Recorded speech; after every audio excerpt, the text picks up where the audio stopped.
What's up, you guys? It is Ashley here with Dancing with Ash, and today we're going to be going a little bit deeper into our hip area. Last week we talked about how our hips can move side to side and also forward and back, but our hips can do way more than that. Quoting Shakira here, our hips don't lie. They can do a lot. So we're going to actually be going into more circular and forward and back movements today, which is actually going to also incorporate our knees and all that ooey gooey stuff. So let's not wait any longer. I'll meet you guys on the dance floor.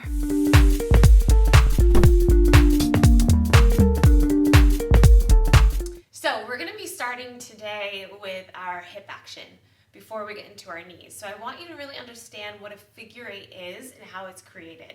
So I'm actually going to go ahead and turn around. I want you guys to start with your feet about hip width apart, and I want you to slightly bend your knees.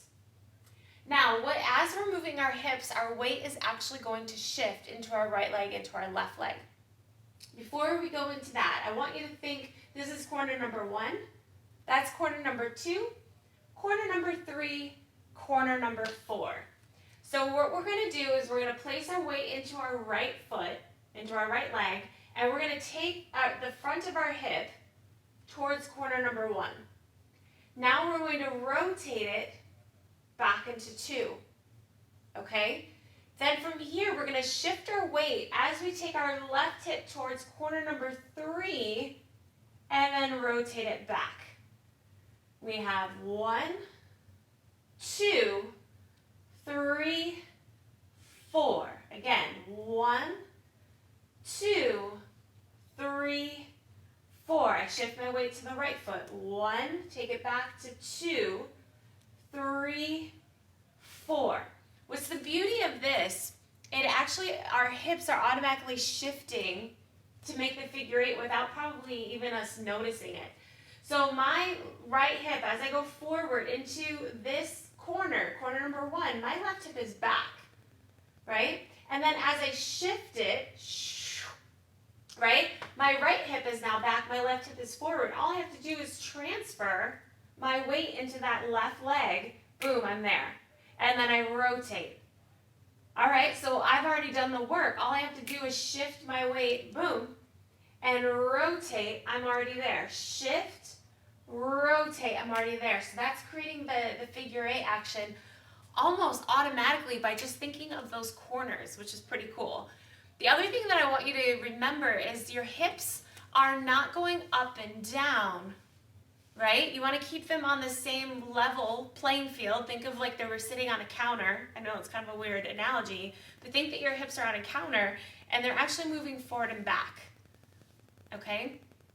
So they're not up and down. That's really, really important, as that is a whole different action. So, and you can also reverse this. This is not hugely common in the ballroom world, but it's definitely something you should challenge yourself with. So going forward and back definitely feels different than going back to forward. So let's just go ahead and play with it. I'm actually going to think about my left hip starting back to corner number 4. So I'm going to go to 4, 3, right, back to forward. I'm going to shift back onto my right foot as I go to 2 and 1. So it's 4, 3, shift, 2, 1. 4, 3, 2, 1. Again, 4, 3, 2, 1. That feels so weird, but it's so important for you guys to know that, because there may be situations in dance that you do go back to forward. It definitely does happen. I've definitely choreographed things that way because it's just different. So that is going to be some great information for you there. So now that we understand our figure eight movement and our hips, now we have to work in our knees. We have to understand what's going on there. So then we can actually start walking forward to create the hip action, okay, as we're doing our weight transfers. So to start off, I want us to all get familiar with this idea of waiting. Most people, when they're waiting, they wait on a straight leg, right? We prop ourselves on that straight leg and we wait. We're sticking our hip out. You know, this we're all used to. It's something we all do. The crazy thing is, is any type, like Cuban motion is just the opposite.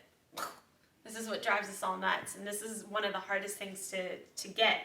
So if we were actually to stand with our weight and our feet together, like really together, I want you to release your left leg, or your knee, I should say, and put your weight into that left leg. It's going to feel weird. You're going to really want to stay on that right leg, but I want you to shift. Now, if you notice that my heels are down, both heels are down, this is really, really important. So my knee is bent, my weight is in my left leg, right? So feet are together, really together. I'm bending my left leg, and my weight is in that left leg. All right, try that. Awesome, then straighten it back up. You're going to see a shift in my body. Then you're going to bend the right leg, the right knee, and you're going to put your weight into that right leg. Both heels are down. My feet are completely flat. This is why I'm not wearing shoes, so you can really feel that groundedness in your feet. Your feet are rooted. Okay, then you're going to straighten. You're going to bend the left. You notice that my weight is completely over that left foot. I straighten. I bend the right knee. My weight is completely over that right foot. Okay? So I'll turn around so you can see. I'll also do a side view. So I'm bending my left knee. My weight is completely in that left leg. Okay? I straighten. I'm always going to pass through this neutral point. Both legs are straight. I'm going to bend my right knee. My weight's completely on that right foot. Okay? And this is what that shift you want to start creating, like that awareness. And it's going to be so freaking weird because you're used to putting your weight on that straight leg. So all of a sudden you have like this sinking feeling kind of. It's normal. Just trust me. Okay? Now, here, I'll show this way as well. So my knee is, when I'm bending my left knee, it's actually going forward, right? Here and forward. But I'm coming back into a straight leg. Isolating my left knee, I straighten. Isolating my right knee, I straighten. Okay, good luck with that. Now, as you're doing that, working on that, you're going to then go to this third step, which is combining your figure eight in the hips with your bending and straightening of the knees and your weight on the bent leg to create your Cuban motion action. Okay, so how you're going to do that, as I mentioned with the bending and straightening of the legs, there was like this sinking feeling. This typically happens, I'm going to show you by taking my hands to my hips, that when I bend my left knee, you see that we tend to drop the hip. This typically happens. This is incorrect. This is actually how I learned Cuban motion at first. Nope, it is incorrect. So I'm dropping, up, dropping. So you see that my hips actually are going down, up, down, up. This is what you want to avoid. When you're bending your knee, you actually want to rotate your hips in that figure eight fashion. Yeah? So I don't know if this is better to watch this way. But I'm bending my left knee and sending my right hip back. Here. Okay, keeping my feet on the floor. Completely on the floor. My weight is on that left foot, the bent leg. My right hip is going back, which sends my left hip forward. So it's almost like this bow and arrow action, right? It's a forward and back action. Here. Okay, so I'm going to straighten my left leg. I'm coming back into this neutral, right? Then I'm going to shift my weight into my right leg, bending my right knee forward, sending my left hip back. I have another bow and arrow action. Here, I come back into neutral. My arms are just simulating what's happening in my body, so you see it a little bit more. So it's a forward and back, forward and back. Okay? I'm going to go this way so you guys can see it. So, bow and arrow. This is forward. My weight is on that left leg. My right hip is back. And shift. and shift. Okay? Getting rid of the arms. So that is what's happening here. It's a forward and back and not up and down, and that's really, really important. And that only can happen because of the knees flexing and straightening, right? So this is so, so important to understand that really our Cuban motion happens because of our knee action and our weight transfers. So this is the trick that we all see. We have, these amazing hips, like the hips don't lie. It's actually happening because of our knees, ankles, and weight transfers. Right? It's kind of interesting to think about.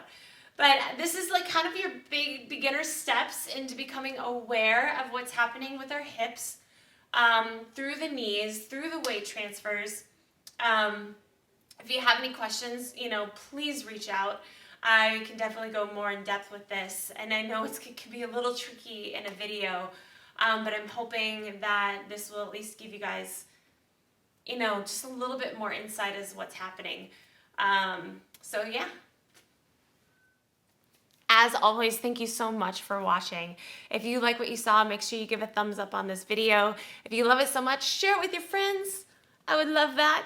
And if you want to see more of this, please subscribe to my channel. I drop videos every Thursday.